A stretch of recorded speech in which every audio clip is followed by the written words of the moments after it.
Hello students, कैसे हो आप सब। Good evening to all of you.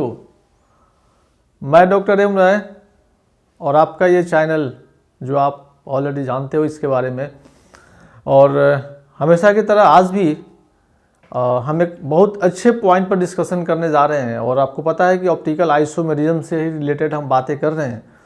और आज का जो पॉइंट है वो आरएस कन्फिग्रेशन के नाम से जानते हैं, आरएस नोमेनक्लेचर। इसको अब्सोल्यूट कन्फिग्रेशन भी कहते हैं। इसलिए अब्सोल्यूट कन्फिग्रेशन बोल रहे हैं क्योंकि किसी दूसरे कंपाउंड के रेफरेंस के आधार पर इसका नेमिंग हम लोग नहीं करते हैं।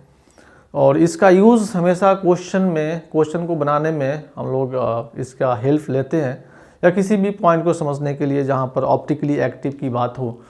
तो एक चीज़ क्लियर मैं कर दूं कि आरएस कन्फिग्रेशन जो ऑप्टिकली एक्टिव कंपाउंड है, I mean asymmetric carbon, of course asymmetric carbon होगा तभी आरएस कन्फिग्रेशन की पॉसिबिलिटी होगी।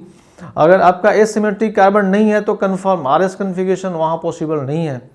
तो आरएस कन्फिग्रेशन के लिए आपको एसिमेट्रिक कार्बन का होना ज़रूरी है। एसिमेट्रिक कार्बन आप जानते हो, मैंने डिस्कशन भी किया है कि किसी भी कंपाउंड में कार्बन पर अगर 4 डिफरेंट एटम्स और ग्रुप्स अवेलेबल हो तो वह एसिमेट्रिक कार्बन होता है, जिसको stereo center, stereogenic center, chirality center etcetera के नाम से हम लोग जानते हैं। तो आज उसका रोटेशन के बारे में हम बात करेंगे, जिसको आरएस कन्फिग्रेशन। तो आर हम लोग इंडिकेट करते हैं आरएस, आर एक्चुअली उसका पूरा नाम रेक्टस मीन्स होता है क्लॉकवाइज रोटेशन, राइट। और S sinister means anti clockwise rotation. मतलब अगर आपके मॉलिक्यूल को एसिमेट्रिक कार्बन के अराउंड क्लॉकवाइज रोटेट कर दें तो ऑफकोर्स वो आर कन्फिग्रेशन होगा। आर से हम लोग डिनोट करते हैं। अगर उस मॉलिक्यूल को अगर हम एंटी क्लॉकवाइज रोटेट कर दें तो आपका एस कन्फिग्रेशन होगा। तो कैसे रोटेट करेंगे ये जानना ज़रूरी है। तो इसके लिए हम लोग जो ग्रुप्स जो हैं, एटम्स हैं, उसको high priority and low priority के अकॉर्डिंग हम लोग मेंशन करते हैं, नंबरिंग करते हैं। तो हाई प्रायोरिटी और लो प्रायोरिटी की बात जब आती है तो कौन सा एटम्स और ग्रुप्स हाई प्रायोरिटी में आएगा और कौन सा एटम्स और ग्रुप लो प्रायोरिटी में आएगा, तो हम लोग एटॉमिक नंबर और मास नंबर के आधार पर आइडेंटिफाई करते हैं। लेकिन बेस्ट आपका होता है जब मास नंबर हम यूज़ करते हैं, क्योंकि एटॉमिक नंबर में होता है क्या कि अगर आपका आइसोटोप्स अगर मिल जाए तो आप आइडेंटिफाई नहीं कर पाते हो कि किसको 1 और किसको 2 हम मेंशन करें। अगर मास नंबर आप यूज़ करते हो तो ऑफकोर्स 100% आप आइडेंटिफाई कर पाते हो। नहीं तो आप एटॉमिक नंबर यूज करोगे, आइसोटोप्स मान लो कि आपका हाइड्रोजन और फिर ड्यूटेरियम मेंशन किया हुआ हो, मतलब प्रोटियम एंड ड्यूटेरियम मेंशन किया हुआ हो, तो दोनों का एटॉमिक नंबर 1, तो आप एग्जैक्टली आपको मास नंबर का हेल्प लेना ही पड़ेगा। तो डायरेक्ट मास नंबर यूज़ करो और उसके अकॉर्डिंग आप हाई प्रायोरिटी लो प्रायोरिटी को डिसाइड कर लो। तो सिंपल सी बात है कि अगर मास नंबर ज़्यादा है, उसका एटॉमिक मास ज़्यादा है तो वो हाई प्रायोरिटी में आएगा। अगर मास कम है तो लो प्रायोरिटी में आएगा। तो हाई प्रायोरिटी होगा तो नंबर 1 हम लोग मेंशन करेंगे, लो प्रायोरिटी 2, उससे कम होगा 3 एंड देन फाइनली 4। तो 4 बॉन्ड से कार्बन से जो अटैच्ड हो गए 4 डिफरेंट एटम्स और ग्रुप्स, उसका नंबरिंग कर देंगे और फिर हम रोटेट करेंगे, मूव करेंगे 1 2 3 4 ऐसे। तो 1 2 3 4 4 तो हम नेगलेक्ट कर लेते हैं क्योंकि वो लोएस्ट प्रायोरिटी ग्रुप में आता है, तो उसको नेगलेक्ट करके चलते हैं। तो चलिए इस पर हम डिस्कस कर लेते हैं कैसे रोटेशन होगा। तो जनरली जो हम लोग देखते हैं कि जैसे यहाँ पर मैंने मेंशन किया है एसिमेट्रिक कार्बन, यहाँ पर मेंशन किया है, और हम बताएं कि आप मास नंबर के आधार पर देखोगे तो मास तो आयोडीन, ब्रोमीन और क्लोरीन में आपका मास आयोडीन का अधिक है, तो ये हाई प्रायोरिटी में आएगा। तो इसको मैंने फर्स्ट मेंशन कर दिया। फिर क्लोरीन ब्रोमीन में ब्रोमीन का अधिक है तो इसको सेकेंड नहीं, and this is your third. और फाइनली हाइड्रोजन जो कि आपका क्या है, फोर्थ है, ये फोर्थ है। तो अब हमारा मूवमेंट कैसे होगा ये समझना जरूरी है। तो मैंने यहाँ पर मेंशन किया है 1 2 एंड देन 3, 1 से 2 एंड 2 से 3। 4 को नेगलेक्ट करके चलना है लोएस्ट प्रायोरिटी ग्रुप में। लेकिन इसका बहुत बड़ा रोल भी है। जो लोएस्ट प्रायोरिटी ग्रुप है आपको देखना होगा, जैसे कि जनरली ये बॉटम में हम लोग रखते हैं, इसको सबसे नीचे रखते हैं। अगर हॉरिजेंटल है तब भी लोग बॉटम में ही लेकर चले आते हैं, लेकिन हम यहाँ बॉटम पर लेकर नहीं आएंगे, हम आपको डायरेक्ट ऐसे बता देंगे और कन्फिगरेशन वही होता है। तो बार बार उसको, जैसे कि मान लो कि ये बॉटम में है, चलो ठीक है, ये बॉटम में है, चलो ठीक है, ये हॉरिजेंटल है, तो आप फिर इसको बॉटम में लाओगे, फिर मॉलिक्यूल को शिफ्ट करोगे, एटम को शिफ्ट करोगे, और फिर आप नंबरिंग 1 2 3 जाओगे। नहीं, तो विदाउट शिफ्टिंग हम आपको बता देते हैं, कन्फिगरेशन वही आएगा, राइट। तो उतना माथापेची करने की ज़रूरत नहीं है कि आप हमेशा लोएस्ट प्रायोरिटी ग्रुप को नीचे लेकर आओ, राइट। तो आप देखो करना क्या है कि lowest priority group vertical line पर हो, या नीचे हो या ऊपर हो, राइट। तब आपका मूवमेंट 1 से 2 एंड 2 से 3 होगा। वेरी क्लियर मैं कर दूं कि अगर आपका लोएस्ट प्रायोरिटी ग्रुप जो 4th नंबर है, जिसका मास सबसे कम है, अगर वर्टिकल लाइन पर हो या नीचे हो या ऊपर हो, तब आपका मूवमेंट 1 से 2 एंड 2 से 3 होगा। इसका मतलब ये फर्स्ट है, फर्स्ट से सेकेंड एंड सेकेंड से थर्ड, इस तरह से हमने मूव कर दिया, 4th को नेग्लेक्ट करते हुए, राइट। तो 1 2 3 clockwise direction that is R configuration, ये आपका आर कन्फिगरेशन हो गया, राइट। उसी तरह आप इसको देखो, तो पहले तो आप देख लो कि मास इसका अधिक है, तो first priority I mean higher priority group, उसके बाद ये सेकेंड एंड देन थर्ड इसका कम है, सबसे कम आपका हाइड्रोजन दैट इज 4th। तो और ये जो लिस्ट प्रायोरिटी ग्रुप है ये वर्टिकल लाइन पर है, इट मीन्स व्हाट, फर्स्ट से सेकेंड एंड सेकेंड से थर्ड मूवमेंट होगा।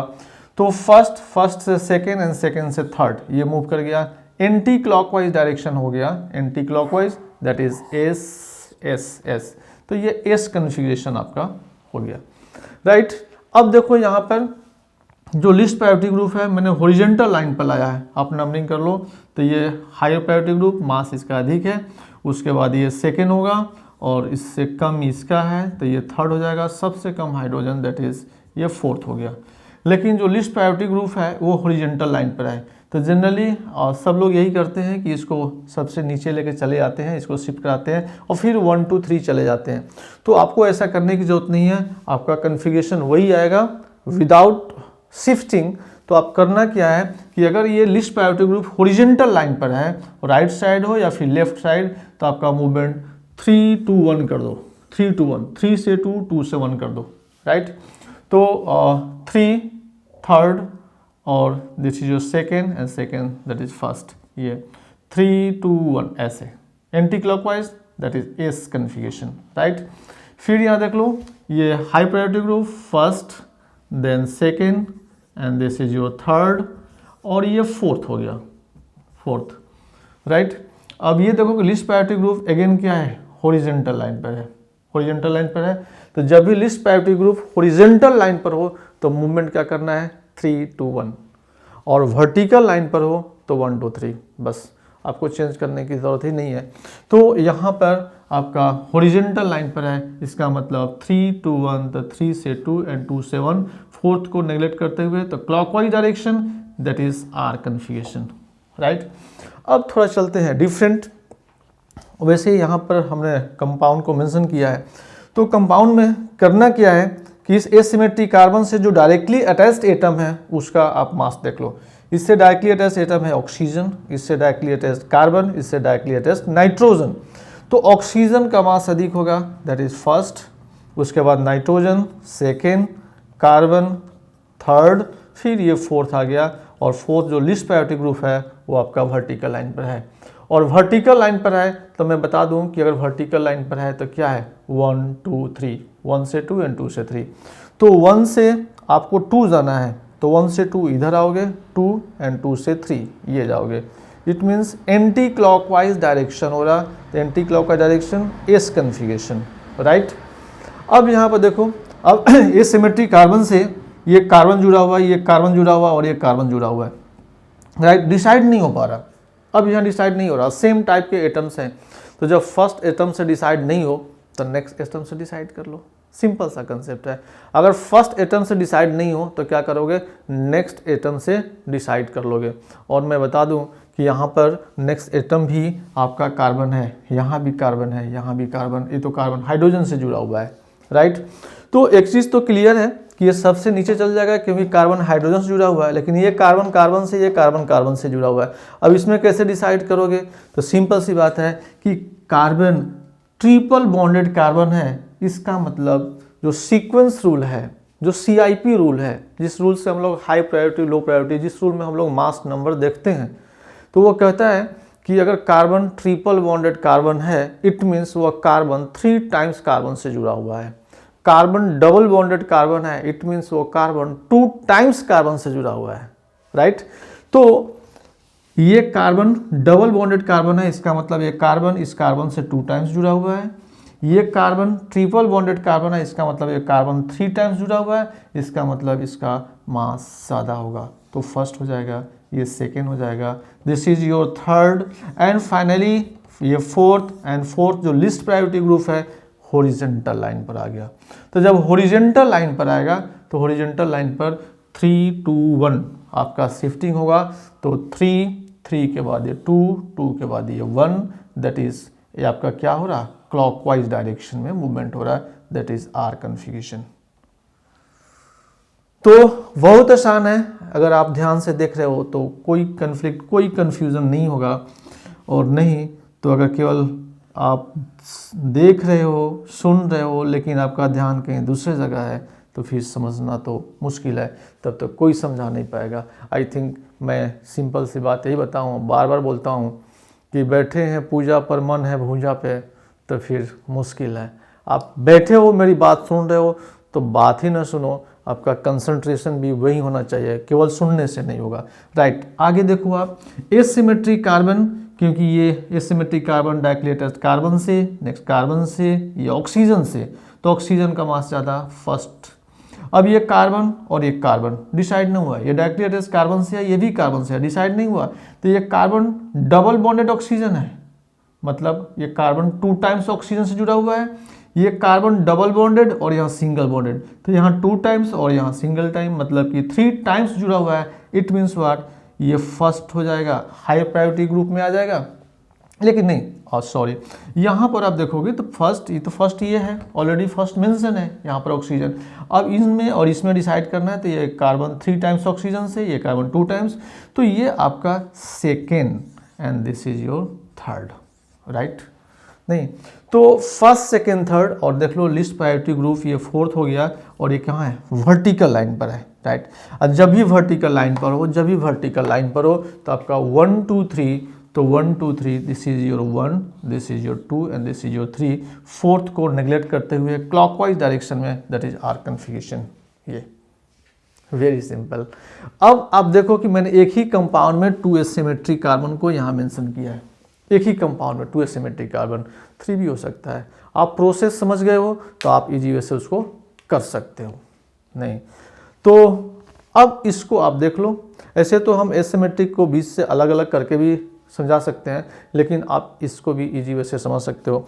आप देखो, अब यहाँ पर देखो, इस एसिमेट्रिक कार्बन को, ये ऑक्सीजन से जुड़ा हुआ है, ये कार्बन से, और ये कार्बन इस कार्बन से जुड़ा हुआ है यहाँ पर।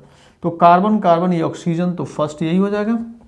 और ये कार्बन जो कार्बन से जुड़ा हुआ है, ये कार्बन 3 हाइड्रोजन से, और ये जो कार्बन है ये ऑक्सीजन से जुड़ा हुआ है। ऑफ कोर्स ये जो पोर्शन है ये आपका सेकेंड नंबर आएगा, ये थर्ड नंबर आएगा, and this is your fourth.